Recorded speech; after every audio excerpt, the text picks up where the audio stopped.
How you doing there? Just a quickie before we start. On the Apple podcast, why don't you double click on David McWilliams Plus? It's right there when you open the podcast. You get ad-free, you unlock early access. Just double click and away you go. David McWilliams Plus. You get this pure and simple. To understand the economy, you have to understand human nature. This podcast is powered by Acast. Hello and welcome to the podcast. While Mac is still off gallivanting around the world, we're going to bring you a special episode with another great guest from Kilkenomics, the colourful Hugh Henry. Now, this chat was recorded before Kilkenomics, but it's a fascinating chat where Mac and Hugh get into the weeds about the nature of money, central banking, inflation, debt, investments, the whole shebang. So I think I'll just let them take it from here. Now, I am looking down the tube. I am looking at a Caribbean scene. I see blue skies. I see the waves behind me because I am in St. Bart's. Well, I'm not in St. Bart's. My actual guest, Hugh Henry, the asset capitalist, is in St. Bart's. Hugh came across my radar screen many, many years ago. He's running his own fund and very, very interesting take on the world. He now seems to have migrated even to sunnier climes. Hugh, how are you? I'm very well. I mean, you can see palm trees, you can see the waves crashing on the beach. Why is it, David, that all I can see are dead people? Tell me more. Tell me more. I have this affliction that I don't know why, but every now and again I get these I get curvature in the lenses of my glasses, and I feel as if I'm getting snippets and glimpses of the future. And when I look, heavens, I was going to say 18 months ahead, but when I look well within that reach, when I look into next year, I'm full of fear and foreboding for the economic catastrophe which I can see unfolding. I feel there's just a profound misunderstanding about the monetary world. Yeah, I keep saying I can think of no more than 5 people who truly understand and comprehend not even just the complexities, but the basics of money. And none of these people are engaged and working at either investment banks earning lots of money, or at central banks earning less than lots of money, or at hedge funds. Hedge funds, I mean, yeah, they always win, but none of them get money. So let's talk about money. Okay, so explain to me, right, from where you're sitting, from where your appreciation over years and years of investing, thinking about money, using it, deploying it, losing it, gaining it, all that good stuff. What do you think it is? What's the essence? Oh, wow. That's deep. So money for me is this invisible force, which just through great fortune and the grace of others, I've never had to actually think about how much money I have. I guess it's a bit like the definition of pornography, that we know it when we see it, so to speak, and we know its absence. Yeah. We know the absence of money, and we know something's going wrong when it begins to impact on us. Well, you were saying there's like 4 or 5 people you think really get it. What are they seeing that nobody else is seeing about banks, money, monetary policy, central banking, the way the global economy is set up right now? Well, what they're seeing is that central banking has lost its sovereignty. And there is no such thing as monetary national sovereignty. That's what I want to say. So let's have a go at that. I was on a thread the other week discussing the 3 forms of money as I understood it. And I like to begin, I'm going to change the order. The paper that I read had 1, 2, and 3. Let's go 2, 1, and 3. Number 2 was the money that we kind of recognize, which is the money in the bank, the money which is subject to the regulation of the central bank. Yeah. And therefore there's a sovereignty that comes with regulation and oversight. And then it's insured typically by the Treasury to protect you against your own incompetence sometimes, it would seem. Now that form of money represents a liability to the bank, which it seeks to balance by making loans, offsetting loans, so that it can pay you, etc.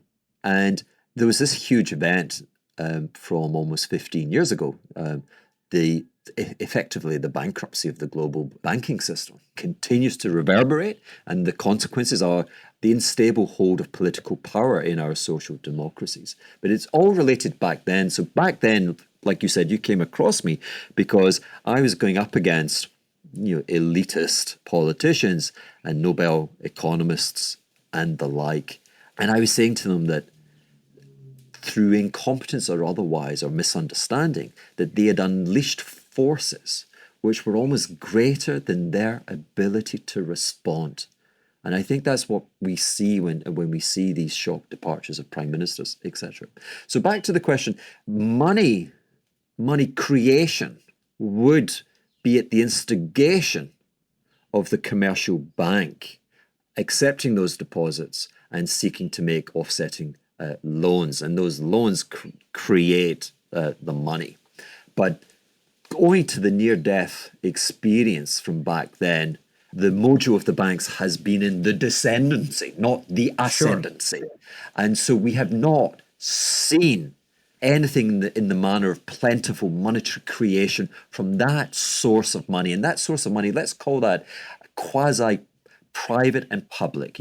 Public owing to the strictures of the regulation and owing to the underwriting of the commercial credit risk by the Treasury, and of course needing the impulse of private banking executives. So because that had lost its mojo, we then came to rely upon, in terms of the communication of central bankers, on another form of money which I'd call pure public money. And that is this quantitative easing. This is the engagement in a transaction to purchase assets, typically treasury securities from the banks, and in return being granted bank reserves. And these bank reserves, so it's very much latent generosity. It's kind of like your parents. You're a teenager, parents are leaving town, and they're like, I filled the garage up with crates of beer and some spirits. Exactly. Go and do your thing. Yeah, normally I would wag my finger at you and I say, don't you dare. But you know what? I've changed. Have fun. It's on me. Except the banks are going, or the teenagers going, I've got such a damn hangover. The thought of doing it again and again, thank you, but I'm going to desist. And so this latent or pure form of public money is just sat there in considerable quantities. I mean, we talk about $9 trillion worth, but in some respects, it feels like laundromats. I mean, why would you go to Starbucks in search of a coffee? But let's hypothetically go there and you've ordered a flat white with oat milk and you offer them some bank reserves. I mean, they're going to kick you out. You're not going to walk out there with a coffee. So it's a kind of laundromat, which is to say the hysteria about, inflation and money printing et al., which is associated with the quantitative easing, I think is grotesquely misunderstood. And then we fall upon the third and final form of money. So if we just left the shores of pure public money, then let's discuss pure, unadulterated sex, drugs, rock and roll, cocaine, you name it, private crazy shit, which we find in the dark web, the matrix-like world of the euro-dollar system. And this system is unregulated. I mean, it's regulated by your reputation. It's regulated by your engagement with your peer group, by the confidence that you instill in others. But having done so, you're kind of pretty much unconstrained in how much draw you can take from the pool of credit. And this is where we challenge sovereignty, because we're outside the national borders of America. And let's just stay with regard to the US and not bother with other nations. You're outside the US, and yet you're printing dollar bills, and you're not regulated, and it's uninsured, and it's on you. Now, that thing's been growing. There's been an appetite for expansion there. Now, private money, is a bit like your DNA. I didn't choose the moniker of sex, drugs, and rock and roll just by haphazard, because money wants to make babies. It wants to perpetuate itself, which is to Yeah, say, it wants to reproduce. You're absolutely right. And it wants to grow. Yeah. And it wants to live. and the best way to grow and live if your money is to allocate into asset price inflation. That's how you kind of perpetuate yourself, and you get bigger and bigger. And so that pool of dark money has spent the last 15 years completely disinterested in financing, commercial inventories Sure. and any new factory expansion. And companies and smarts and innovation. So it's an entirely speculative, crazy, mental part of the system, which is driving asset prices through the roof.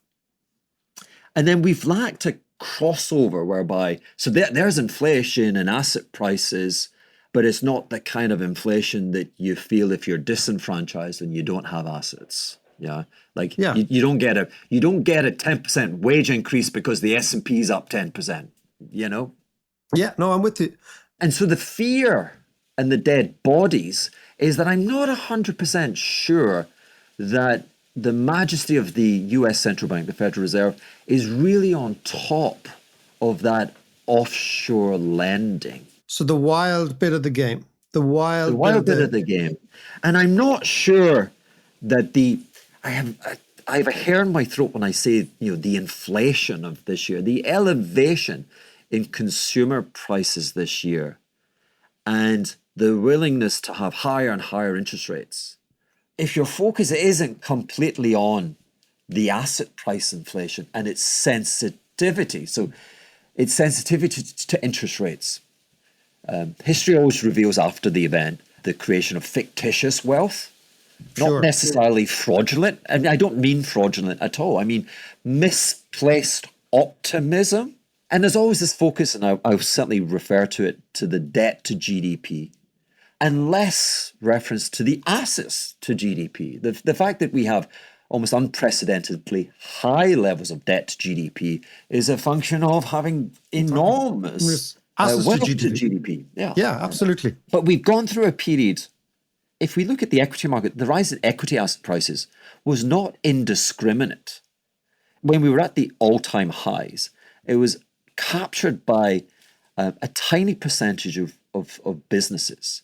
And I want to classify those businesses as being regarded as near to damn riskless businesses. And Apple's a great example of that.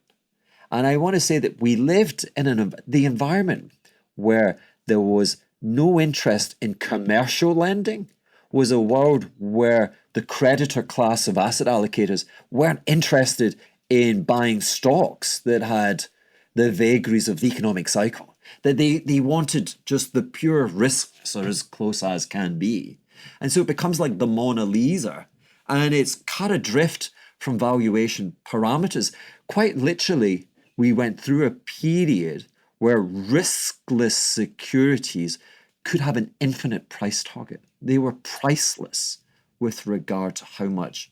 In willing to pay more and more, effectively, you're willing to accept lower and lower expected returns. And you cross a threshold, rational threshold, where you're even willing to accept losses.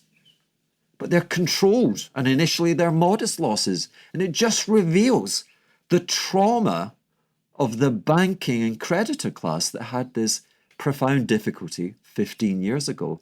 And again, I want to come back and say, I don't think that was recognized or is recognized by our policymakers. And at the same time, I wanted to say, so the discriminate nature of the rise in equity prices. At the same time as Apple was a $3 trillion stock, you could find a litany of household name businesses, blue chips, that old... We don't even use that term anymore. I know. Old. But you mean like companies that produce profits, they've got revenues, they've got customers, they've got employees, they've got market share. They're good companies. Grimy businesses, But they could be trading at prices that prevailed in the 1980s. Yep. Look at the British stock market. It trades below where it began this century. That's, the people think, And tell me, what happens then, Hugh? What happens in a world where the inflation that's coming through in consumer prices, in energy prices, in food prices, prompts the central banks to say, okay, we've got to get rid of this thing.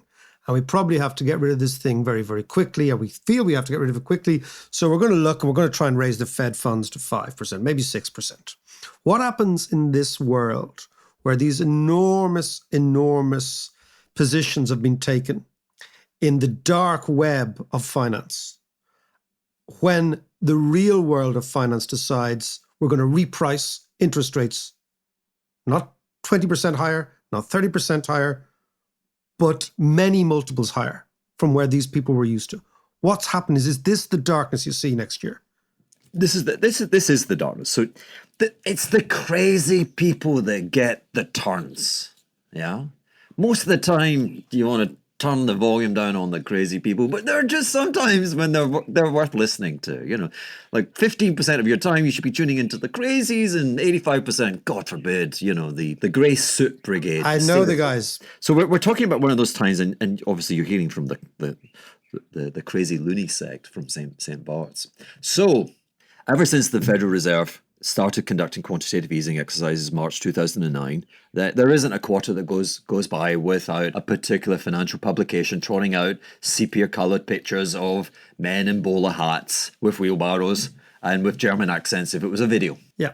And that has been profoundly wrong for the last 12 years. Profoundly and consistently wrong. If we give it long enough, we will be able to place it in the same hall of infamy as the kind of the Congdons of this world. And with Thatcherism, with the embrace of freedmen, there was a desire, hey, let's measure the money, you know, and let's control it. And that sounded kind of neat. And we're going to come back to that again, because that's like, hey, listen, if all of the money was just an imaginary wallet, and that wallet could buy goods and services, and if the money going into that wallet grew at the same pace as the goods and services, then we would have no inflation.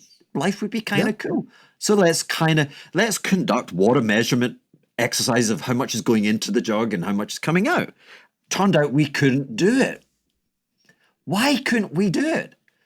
Because conventional money, again, the one that's regulated by the central bank, the one they see, the one the Treasury underwrites, that's become less and less and less and less important. And it's all being conducted offshore. Why is it being conducted offshore? Because they're not regulated. Why is it being conducted offshore? Because they can be infinitely leveraged. They can make lots of money. So we have not experienced inflation in the political economies that we'd regard as the core, like European nations, the United States, and the like. Whereas we have south of the border, like in the Latin states and elsewhere. And the differential, and the reason that I would cite, would be the sheer scale and magnitude of publicly traded government bond markets. That they are just colossal. You know, the US is Coca-Cola, it's Rolling Stones, it's contract law, things happen. Do they occasionally mess up and like invade Iraq, etc.? And Vietnam, they do. But, you know, put it all into the mix, and they kind of like, you want to put your money there, and their markets are enormous. Whereas if you were, I couldn't even tell you, what is sovereign government debt in Brazil to GDP? I mean, it's going to be 50% less. Russian sovereign debt to GDP, I think it's tiny. It's 20 something. Yeah, it's tiny. Yeah, 20. That's the kind of nation that gets inflation, or like lots of inflation, not the one where debt's 4 times GDP, because there's a reflexivity.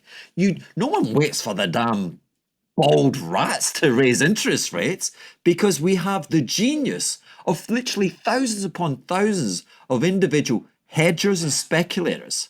And they have no choice. They have to take decisions on the future based on the information today. They're just tiny little cells that represent the best central bank ever, right?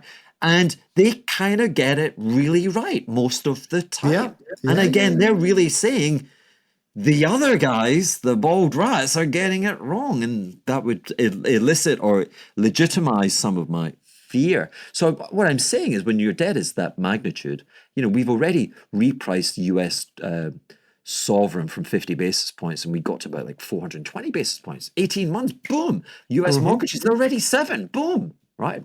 Now, I call the sovereign bond markets in its magnitude versus GDP, so stock on stock, I regard that as a fire break. And then the other fire break that we have is freedom, that you have discretion. A household has discretion. Not over everything, but it has a form of discretion. And so what we find today is that there is no discretion in Europe with regard to energy utility prices. You just gotta eat that. You just got to do it. Yeah, you got to deal with it. Yeah. And likewise with food, So the second fire break is that with discretion, you cut back. Right? So the inflation, again, if we go back to my mythical, the economy is simply just one wallet. We know, for instance, that in the UK, prices, they tell us, rose 10% versus the previous year. Now, again, if there's not 10% more cash coming into that wallet, if only 6% came in, then it gets hard to support the 10. It forces discretionary cuts in your expenditure. And that's exactly what's going to happen. That would be my premise. So, and then it would seem that the elevation has been caused by political factors. The political impulse, which was noble but flawed, which was to send checks in America to household sectors at a point when we were engulfed by the pandemic, when the service sector, which is by far the majority of the economy, was locked down. And therefore, yes, there was a moment of paying off credit cards, and then boredom set in, and with Amazon absolutely. being there, And there was just stuff to... Yeah, and so what I see is a market-based pricing mechanism that had to reallocate or influence the profound mismatch between demand and supply, and it raised prices. And that's it. And that's it. So the central banks and what they're doing for that notional wallet to grow, people across the spectrum have to be securing, if you will, a 10% rise in their earnings. That would put the potency that would maintain the persistency of these higher prices. Now, that's where we come across the class warfare which is embedded in global trade. If you look at Japan, Japan is the most radically brutal in terms of wages and what they've done. Again, it's temporary workers have come to replace. There's profound insecurity on jobs. Trade is a class warfare. And then the central bank is at you now. And so there you are, like, life sucks. You're on opiates. You're working at Amazon. You scrapped a bit of cash. God knows how you did it. You got a mortgage. And now these damn bald rats are raising your mortgage rate. Not a little, but like a lot. And they're threatening to do even more.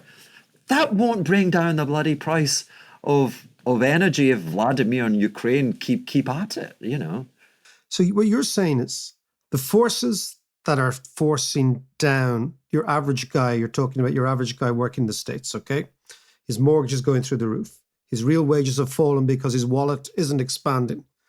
He's competing across the board with all sorts of issues he can't get his head around. And all we're worried about is a fall in the market. So you're saying, hold on, you should be worried about something much bigger.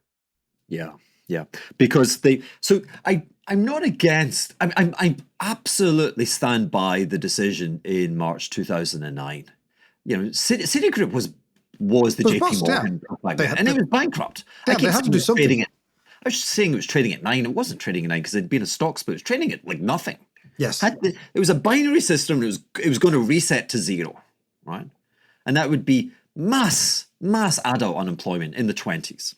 Yeah. And profound suffering. There has been suffering, but it'd be unimaginable suffering. So they had to do something. But it wasn't the Federal Reserve. The Federal Reserve was an agent on behalf of all US citizens. And again, both the enfranchised and the non-enfranchised, i.e. those who owned assets and those who didn't own assets, right? And they've come back several times since. And if I'm the unenfranchised, I'm like, I keep getting it in the ass. I'm really fed up. And now, through no fault of my own, because of this damn asset price and whatever, they're raising my damn mortgage. The only thing was I had a house, and now they're really screwing me there as well. And I go to listen to folk, and They keep telling me it's all right. I get the status quo.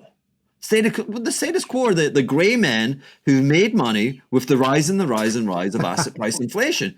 Sadly, again, if we come back and close out, what is going to happen? We've had the UK has been a stagnant economy for a decade, and I think needs some form of boost. And why not use tax? If you're going to have the absurdity of Brexit, do the Singapore model. I mean, just do something, right? And it all gets blown apart because you've got pension funds leveraged up to the eyeballs, all right, who blow up on a tiny little kind of, we're doing fiscal expansion, and fiscal expansion is going to increase inflation. It's going to have to make the central bank raise. It's all Looney Tunes. So the system's going to blow. I actually believe that inflation is a psychological force, that the monetary phenomenon is well gated by the fire breaks that I alluded to. But what it can't resist is when citizens say, I hate you. That's what I get concerned about, because at that point, contract law goes out the window and we lose that. So the loss of social cohesion is a loss in the contract law. But maybe I'm getting ahead of myself. This is Hugh Erry. Thank you so much. Oh, thank you. Now, just before you go, we're delighted to bring you a small international segment advertising Santander UK on their new solution, Santander Navigator. This new portal helps make international growth simpler. So if you think that doing business abroad is a hassle, using Santander Navigator will show you how you can save both time and money as you grow. Now, for today's segment, we're joined by John Carroll, the head of international for Santander UK, and also the newly appointed chair of the Centre for Digital Trade and Innovation. John, tell us, how do small companies who are kind of doing well locally, how do they actually break out and begin to trade internationally? Well, the first thing is they should. If there is demand, they should. We consistently see those that trade internationally, they grow much faster. They're more resilient during bad economic times, which may be coming, but also they're more likely to innovate and do things differently. But there's a few things they need to be really, really careful of. The first and most important is follow where demand is. Move on from all the geopolitical stuff for the last few years. We've seen companies getting into Polish e-commerce websites selling their e-scooters. Cocktails in a can companies are into regional US restaurants selling their cocktails in a can. And we're also looking at gourmet cake companies getting into Dubai. The crucial thing is to follow where there is demand. However, there also will be obstacles you need to be really, really clear about. What are those obstacles? So the first thing is you need to actually get a trusted buyer and seller. So one of the things we're helping with, for example, is to introduce you to the key distributors of gourmet cakes in Dubai or the Polish e-commerce website. We're actually breaking that trusted connection barrier, which is much bigger for a company getting overseas than it is in terms of the local market. The second one really is to understand the local regulations and quirks. So obviously Brexit's caused more of that, but it's around the world. Companies tell us it's just as difficult for local regulations in China and India as it is in Europe as well. So you need to understand what those local regulations are, but they can be overcome. And on the platform, we're trying to essentially give everyone a checklist of how to overcome those issues and link them to suppliers who can help them. And then the other one is particularly those who are actually shipping things, is the cost of logistics. In some routes, it's gone up 4 or 5 times over the last few years, like massively. But also, for certain companies, they need to get 3 or 4 quotes to work out which is the right supplier for them. And so what we're trying to do as well is to actually say, look, online, we've got an aggregator. It will tell you the 3 best quotes, what's the most sustainable, what's the cheapest, and how you can get it there in the best possible time.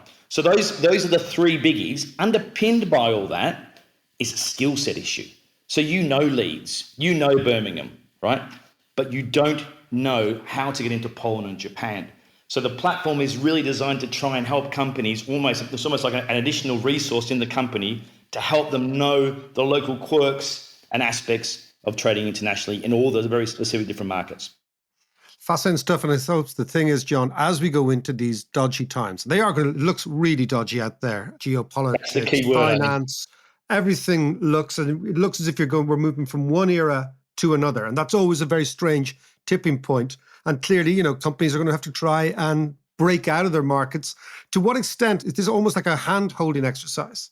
It is a hand-holding, and it's very much personalized what's required, because there is so much information out there, but you just go on and you go online and saying, I want to go internationally. What we're trying to do is to personalize it, a bit like a Netflix type platform, where it's saying, okay, I am the scooter company, I'm the gourmet cake company. What is my journey into Poland, which is very different to Japan, very different to Dubai, and then linking you to trusted providers of services all the way through to make sure you have a really successful and profitable international trading journey. Do you have one of these hand-holding things for our podcast? John, listen, lovely to talk to you. Take care, man. That's John Carroll. Talk to you soon, man. Thanks so much, John, for joining us, and thanks to Santander for partnering with us on the Dave McWilliams podcast. Whether you're new to exporting or just looking to expand your business internationally, check out Santander Navigator and request a demo at santandernavigator.co.uk. Subscription fees apply.